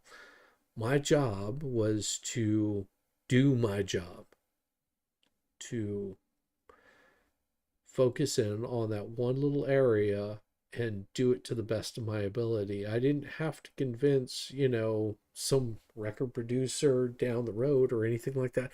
All my job was to do was to show up and perform to the best of my ability. And that's what Ben was doing. He was showing up, he was doing his job. And after the day was done, you would see all the circus show that was going on outside of it that was a world of its own. But he was separated away from that information. But it was good to feel walking out of the club at the end of the night, and someone recognized you, goes, "Hey, you're Ben Chu. I think you're doing a great job. You appreciate those accolades, but at the end of the day, your job isn't for those people that are, just giving you the accolades. Your job is to make sure that your client gets his due, gets his time in court. You're representing your client. You're not representing all the people that are there to, you're not part of the circus. It's a different aspect on it." So it really didn't have the feeling of a home game, as you say, because what we were really focusing on were the people who were going to decide Johnny's fate. How about this, though? Yep. Did it energize you at the end of the day when you get cheered and then you got to go back and do more work to prepare for the next day? Did it give you a little boost of adrenaline, maybe? That it did. There you go. And seeing the alpacas out there dressed as Captain Jack Sparrow and the level of detail and love that was put into the alpacas, yes, it did make it easier to work the late nights back at the hotel. So the other big contrast between Johnny Depp testifying and Amber Heard, from my perspective, was the level of comfort. Like, Johnny Depp looked very at ease and comfortable. Amber Heard looked extremely uncomfortable. And that's just a matter of opinion. I mean, I felt that she looked uncomfortable, and I think she was trying to avoid not breaking down and screaming at the top of her lungs, whereas it appeared to me that Johnny Depp was, I have confidence in my team, whereas I don't think AH had confidence in her team at all. Why do you think that was while they were testifying? Well, my perception is Johnny was at ease with himself because he was telling the truth. And even though there was a lot of focus and a lot of pressure on him, at the end of the day, when you're telling the truth, you don't have to remember things. You just tell the truth. And Johnny, at the beginning, we talked about this a little bit last night. He was prepared. We told him that this was going to be an ordeal, and that everything was going to, the worst recesses of his life were going to be exposed. And I think once he steeled himself to that, he was confident that he was doing the right thing and that he was going to tell the truth. And I think that gave him some peace. I mean, he has an amazing way of finding humor in the macabre. I mean, when his finger was cut off, for example, and we would all look down, out of respect, and he would say, "Oh, I call it Little Richard." He has a nickname for his finger, and that's just the kind of guy he is. He finds humor. He wants to put other people at ease, and at the end of the day, I think he came across as who he actually is. Big difference. Yes. I mean, stark contrast. All right, Ben Chu's going to stay with us. When we come back, we will have more of Chanley Painter's interview with Camille Vasquez. Don't go anywhere. Silver. Well, and I will say that it was quite impressive the way that Ben Chu handled all of this. And the way that Johnny Depp handled it and the way that Vasquez handled it. But let's continue on. Special here, and Janley Painter sat down with Camille Vasquez. Let's watch more of her interview here, talking a little bit about the jury. How important was jury selection in this trial? Incredibly important. I mean, they were the decision makers at the end of the day. I had an idea of the type of jurors that I wanted. It's not what we got. I really thought that women were going to be better for us. And I just figured that women have, let's call it a sixth sense, right, for evaluating if someone is telling the truth. Yes, women can weed out some BS pretty quick. Smart women can suss out BS really quick. Or not, I was afraid that if Miss Heard was incredibly sympathetic and started to cry, that some members of the jury that were male were going to say, oh gosh, make it stop, just give her what she wants. Right. You know, and so I was very concerned about that. But as you know, because you saw the jury, we had a lot of young males on our jury. But young males on the jury, imagine that. Now, had I been on that jury, I don't know how I would have reacted to all of it. Seeing it from an outside perspective, and also getting some of the feedback of other people that were following this, it really changed my perspective a little bit. But had I been there, I don't know how I would have reacted to it, because, well, I wasn't there. Sat closest to the jury the whole time, right there with Johnny. They could see everything you guys were doing. I know that's something as an attorney sitting up there you want to be cognizant of. I always had a woman next to him. Why was that important? Again, I wanted to make sure the jury saw that we liked each other as people, but that none of us on the team were afraid of him, because we weren't. And, you know, Ben was always to his right as lead trial counsel, and then I always put a woman next to him. What do you remember generally of that jury panel? I think they took their job very seriously, as they should, right? Yes, I agree that jury panel was very, it seemed like they were very attentive. I wasn't there, but, you know, it didn't seem like it didn't seem to me outside of Brett Hoff's team or AH's team that they were doing anything other than presenting the case. And they came in every day, they listened to that evidence, they took notes. There really wasn't anyone falling asleep. I mean, it was entertaining. I'll give them that.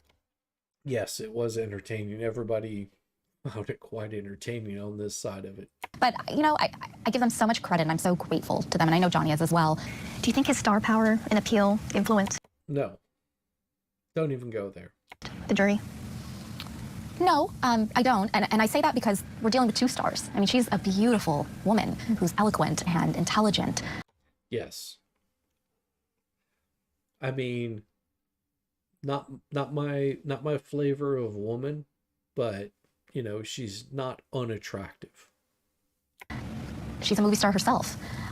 Do I think Johnny's charisma influenced the jury? Absolutely. But that's who he is. Yes. Whenever you've got that type of charm, it does show.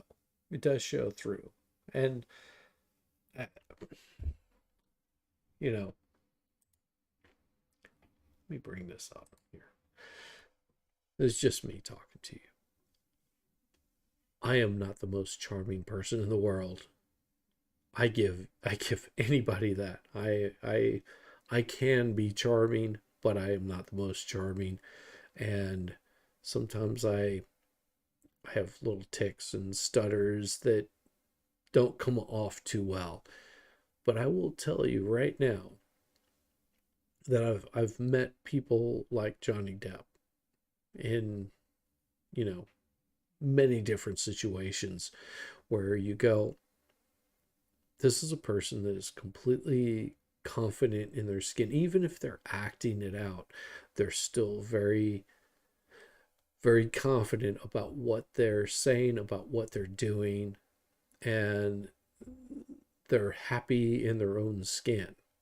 Even if they might be tormented inside, they're still happy in their skin. They're still confident enough that they can sit down with just about anybody and carry on a conversation. Me, I can't sit down with just anybody and have a conversation. Sometimes it takes a little bit to sort of pull me out of the shell, because I'm just an introvert. You see me on here, but that's you know, me being here talking to you and opening up where it's good for me to do that. Someone like Johnny seems to be very, very introverted, but he seems like he's genuinely interested in what you have to say. And, you know, he may have an opinion, whether it's right or wrong. I don't think I even align with him politically, but he's the type of person that if I was to run into him on the street, just as not even as a star, but just as an average person, that he would be able to strike up a conversation with just about anybody and make you feel comfortable talking with them. And it's an enjoyable thing to see. I've met plenty of musicians that are the same way, that, you know, you're looking at this awesome musician that you're just like, oh my gosh, your playing is unbelievable, and they're like, yeah, but you know, I've just been doing it for so long that it just comes natural. You know, who are you? What do you do? And they can be a genuine person talking with you and put you at ease, and you don't feel this starstruck thing. And I think that's what really brought out JD, was that, you know, as much as people might be starstruck by him, he could put you at ease and say, you know, I'm just me. And, you know, I put my pants on the same way as you do. Yes, I might have a lot of money, but that all could go away in a blink of an eye. And he seemed very genuine as a human being. And that's really important. Really important, especially if you're going to be going in front of a jury, is to be a genuine person. He was natural up there, and I thought it was strange that Ms. Heard responded to every question to the jury. And in fact, one of the jurors spoke out anonymously after to Good Morning America and said they found it bizarre, and yes, you know, they felt awkward because they couldn't respond to her, obviously. And you probably saw there were two jurors that turned away from her while she was testifying. So the most surprising moment of the trial, probably Kate Moss testifying. Talk about that. That was a moment that went viral. Yes, Kate Moss. That was. Chanley is pretty damn cute. I think it's the brown eyes that get to me every damn time. I don't hesitate. I don't wait. I just, in my head, instantly think of Kate Moss and the stairs, and I swung at him. And you can see Ben Chu just going, oh, now we get to call this person in. That was, I think, a really surprising moment for all of us, including us, by the way, because when Ben, you know, did the fist pumps all around the world, we didn't have her committed. So some of us were actually concerned that I was sending a message, yeah, right. And then if we couldn't produce the goods, you know, that wouldn't have been great. Yeah, I remember when Ben stood up that morning and said, Mr. Depp calls Kate Moss. Good morning, Your Honor. Mr. Depp calls Kate Moss to the stand. And you're going to see all these people just looking around everywhere like, oh crap, is she coming? Is Kate Moss actually going to be here? Now, I was never really a huge Kate Moss fan. Still not really. And if you showed me pictures of her, for me, because of my age. Let me bring this back over here. Because of my age, I picture Kate Moss as like a 15-year-old child. And I don't find that attractive at all. And then whenever I actually saw her on the thing, I was like, oh, okay, she's probably older than I am, and I'm not young by any means, but it was just, she actually brought me down a little bit. It was like, oh, okay, she's not that 15-year-old image of because she, to me, it just sort of felt a little bit dirty seeing her as in her modeling days. It was like, oh, she's like a child. Sort of felt a little creepy to me. But seeing her in this interview was just like, oh, she's actually quite an intelligent person, and sort of changed my perspective on Kate Moss just a little bit. I just want to say that I was a little bit thrown back by that. I was like, oh, she's really not all that. And, you know, sure, she's got the name and the recognition, but I think it was a very good point for them to bring her in. And whenever they did, it just, I think it really took people aback, because here you have somebody bringing up this. Kate Moss was treated horribly by Johnny Depp, and I think she's maybe just a couple years younger than Johnny Depp, but because of my age, I grew up watching Johnny Depp whenever he was on 21 Jump Street, for God's sakes. Most people don't remember that, but me being an old shit, I remember it. And one of the jurors, she's an alternate, but her mouth actually went wide open, and she immediately looked to the back of the courtroom to see if she was coming in person. And, you know, I thought, wow, that's a name that has quite an impact. Yes. I mean, I was never really into Kate Moss, but the name makes, you know, that's a name. It'd be like somebody saying, you know, Bill Murray be our next person testifying. It's like, Bill Murray. Wait a minute, I know who Bill Murray is. And if he's walking in, this is going to be interesting. I'm going to be paying attention to what they have to say. She's a friend of Johnny's. She's committed to telling the truth, and again, had been silent for a long time. He came running back to help me and carried me to my room and got me medical attention. It just showed that Ms. Heard doesn't care who she involves or hurts or defames. And that's the point right there. God, she's got such beautiful eyes. I mean, she was just shameless in the lies.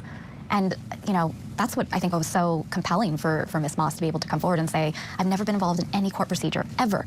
But I'm just sick and tired of this. So let's move outside the courthouse, because it seemed like hundreds of people were showing up to watch this trial in full. When did you realize this is going viral?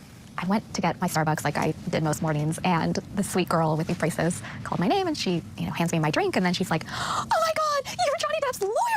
You're Camille! You know, and I was like, well, what happened? In a matter of sleeping, just like 24 hours, what's happened? I think outside, it was surreal and circus-like. I mean, really with animals and people dressed up. But it was a moment in time, something that I will never probably experience again. Hopefully not.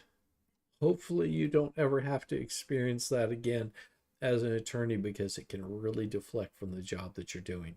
And it was really heartwarming too, because they were there supporting her client and supporting us. And gosh, you know, everyone could use a little pat on the back. You're doing a good job.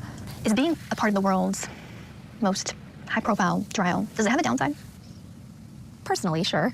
Yeah, I think that, look, I went into law because I've never wanted to be quote-unquote famous, or I'm kind of a shy person. I value my privacy. And so. Now, unlike her, I actually went into playing music to actually get out of my introverted status. Because like I said, I'm very much an introvert, and I wanted the fame. I wanted the notoriety, and I lived it up while I did it. But I am so happy that I have toned that portion down, and I'm happy that, you know, that people get to enjoy this kind of information.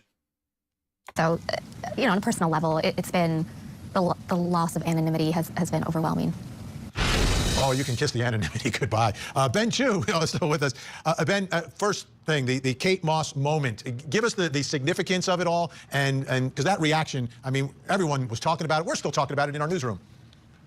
Well, we were excited. We had been frustrated because the judge was very even-handed. She made a lot of exclusionary rulings on both sides. You know, she was incredibly fair throughout the proceedings. But you know, naturally, we wanted to get people like Kate Moss and other women who wanted to testify Well, I agree that the judge was very fair throughout these proceedings, and it was sort of heartbreaking on some aspects. It's like, oh, why isn't the judge letting this in? But once you step back from that and you sort of see where the judge is coming from on it, it's just like, yeah, I can't really allow that in. You just go, okay, well, present your case better. Testify for Johnny, people who had been involved with him, who could testify to the fact that he would never raise a hand and never had raised a hand, but that was excluded. But then when Amber opened the door, so the court was able to reconsider her ruling. And look at Kate Moss. I mean, she's still not unattractive, but she doesn't look like that little teen that she used to look like, which was surprising to me. And allow this in on rebuttal because Amber herself had mentioned Kate Moss. She was trying to excuse her punching Johnny. She said she had to do it because if she hadn't, Johnny would have pushed her sister down the stairs the same way he pushed Kate Moss. And of course, that opened the door. We were very excited about that. And we did not believe that Amber would repeat that lie, but fortunately she did. And she did that in a similar case with the TMZ cameras attending the ex-parte TRO. She had said when she had no idea why the TMZ photographers, paparazzi, appeared at that ex-parte TRO hearing. And then, of course, that opened the door to the TMZ witness coming forward and testifying that, in fact, it was Amber's lawyers who told them precisely where to be and where she would be and to photograph all of it. So, and this I think was one of the big turning points in this whole case, was the fact that Amber Heard opened herself up to basically rebutting all the BS that she was saying whenever she's bringing up stuff about TMZ, thinking nobody's ever going to basically fact check her. Whenever she got fact checked hard. She was hoisted on her own petard. That's why it was such an exciting moment for us. And again, going back to your reaction to the courtroom, some of the folks here at Court TV wanted to invite you Friday night to the weekly Court TV poker game, if you want. Anyway, you would have taken all my money. Exactly. All right, Ben Chu staying with us. We've got more of Chanley Painter's interview with Camille Vasquez and other members of Johnny Depp's legal team. Still to come. Don't go anywhere. All right. So we're going to skip forward just a little bit. Hopefully. Well, like you're in the middle of a, by estimation so far, the trial of this century. Chanley Painter sat down with members of Johnny Depp's legal team. Let's watch more of that interview.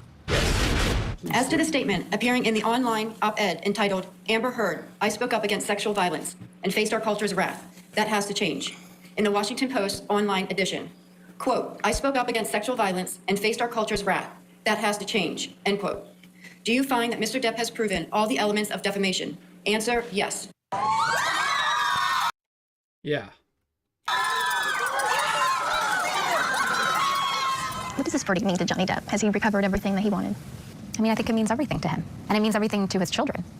He did this for his children and to protect his legacy and their legacy, right? I think he's a father, and he's a very good father, and he cares very much for those two kids.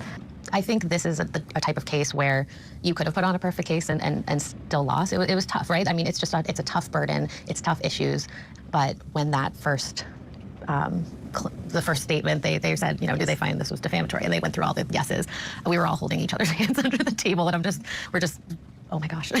And then it was all three. And it was such a relief, but it was just so, we were just really happy for Johnny, honestly.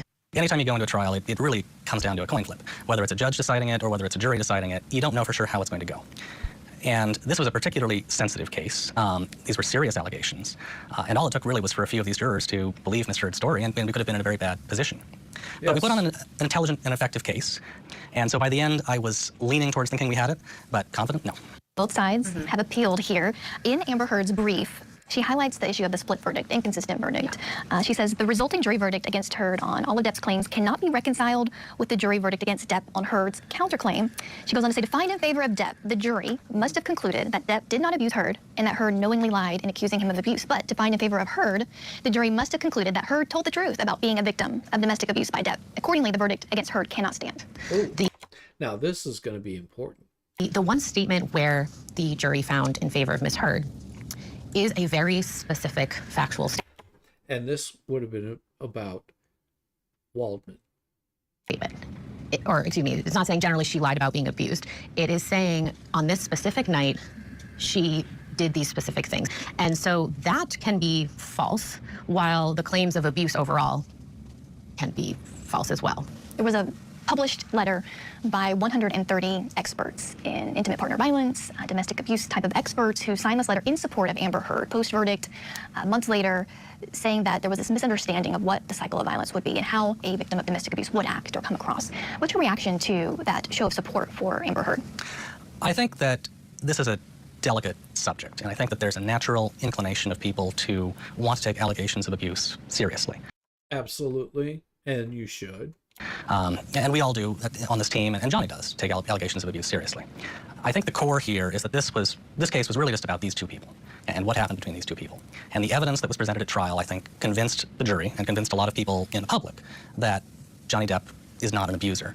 Amber Heard released a statement after the And that's all Johnny wanted. Verdict, and she's done an interview and even in her appellate brief talking about how this verdict has a chilling effect on possibly discouraging women who are victims of domestic abuse from coming forward afraid of exercising their First Amendment right because of backlash and facing defamation lawsuits. What's your response to that? I disagree. I think that the system worked. She just didn't get the outcome she had hoped for. She had her day in court. She had her opportunity to tell her truth. The jury didn't believe her. Your team has stated this isn't about the money to Johnny Depp. Does he have any intention of even trying to collect the $8.5 million that Amber Heard owes him? This was never about the money for Johnny. This was always about getting his good name back. And no, I don't think that there's any plan to pursue her or to try to squeeze any money out of her. That's not the goal. The goal was never to punish her. The goal was always to get his name back. What message do you hope this trial sends? I hope that it sends the message that words matter and that at the end of the day, all we have is our name, and that deserves to be protected. I hope it sends the message that domestic abuse doesn't have a gender. I think a lot of the talk about this is how it's a problem for the Me Too movement. I just really don't see that. I think this is a case where there was an allegation, it was taken seriously, both parties got to have their day in court to adjudicate it, and that's justice. And what's next for Johnny Depp? I think he's desperate to move on with his life. He's going to tour next with the Hollywood Vampires, another band that he's a member of. And, I think he's really just interested in getting back to work and being surrounded by friends and family without this cloud hanging over him.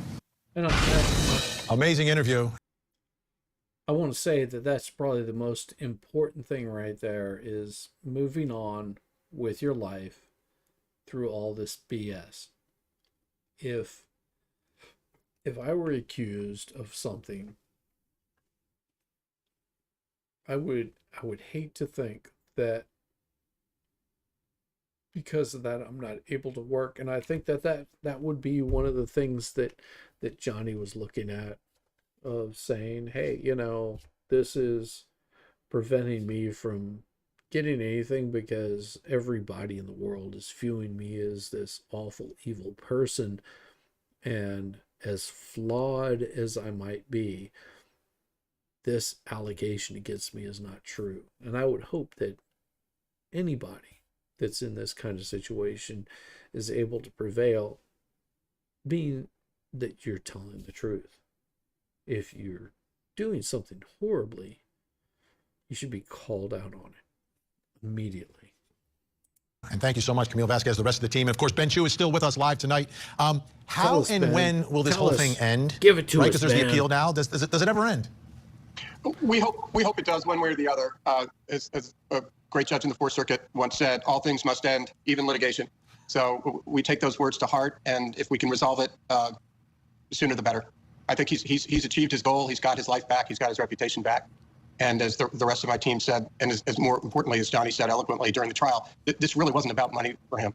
So let me propose something here. How about, she never talks about him again, and you won't pursue the $8.5 million, everybody walks away, and that's it? In addition to being a wonderful host, an amazing litigator, you are also a fantastic mediator. So, sounds good.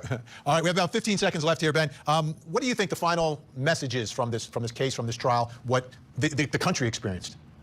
So what do you think it's going to be? Ben is probably got about a million things going through his mind right now. What do you think that final thing is going to be? Well, I think Jessica said it best, that domestic violence has no gender. And these allegations should always be taken seriously, but the notion of due process also needs to be taken seriously. And I think the result of this trial is not bad for anyone. I think it's good. I think justice was served, and I think that's good for everybody. Ben Cho, appreciate your valuable time. I hope you're getting ready to eat dinner. Enjoy it. Thank you so much. Thank you. And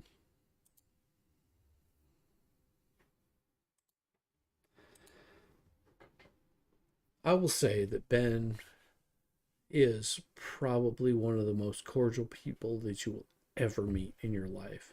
And I can understand why JD really synced well with him and the entire team. It's so good to see that somebody got some justice.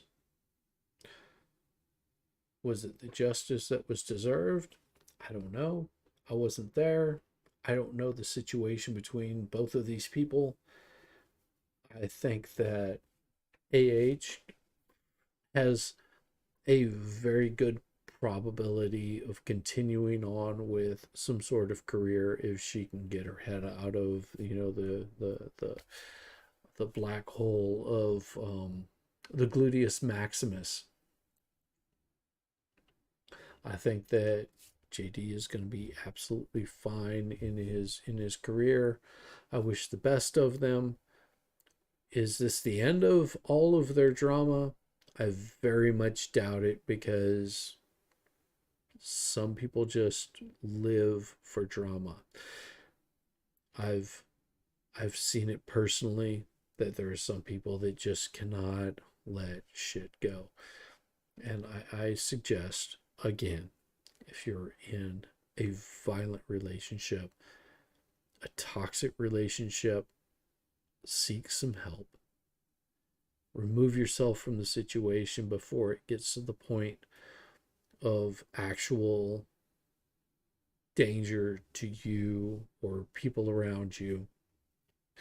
Do not feel that you owe anybody anything if you're being abused.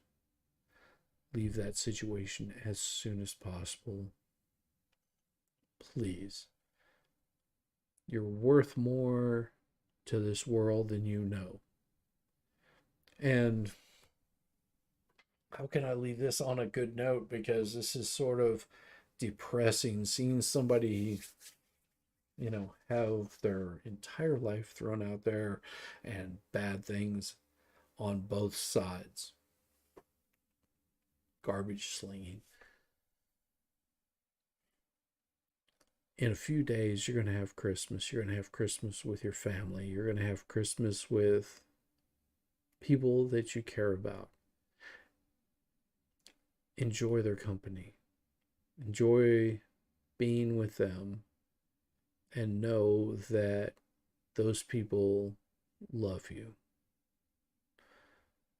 And if you're alone on this Christmas, just know that I salute you. There's nothing wrong with being alone on Christmas. There's nothing wrong with being alone on the holidays. Because there is always someone that cares about you deeply. Maybe not me. Actually, I care about everybody. I want you to have a good holiday. And I think that everybody should relax, celebrate, do a little bit of soul searching. You will find that deep down inside that you are worth being here. Everybody, have a wonderful holiday.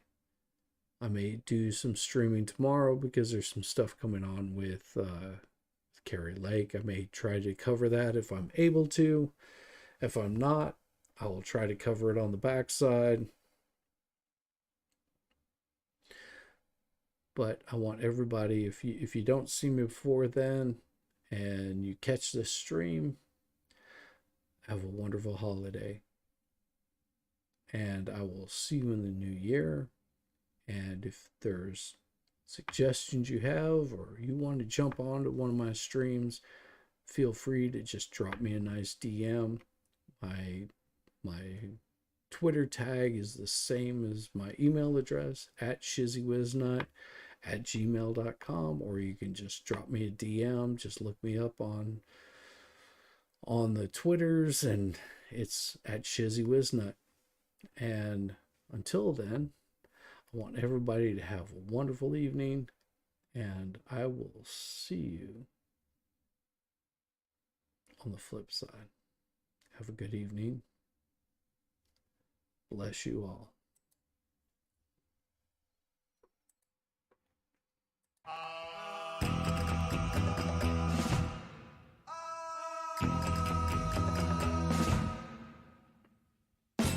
Exotica.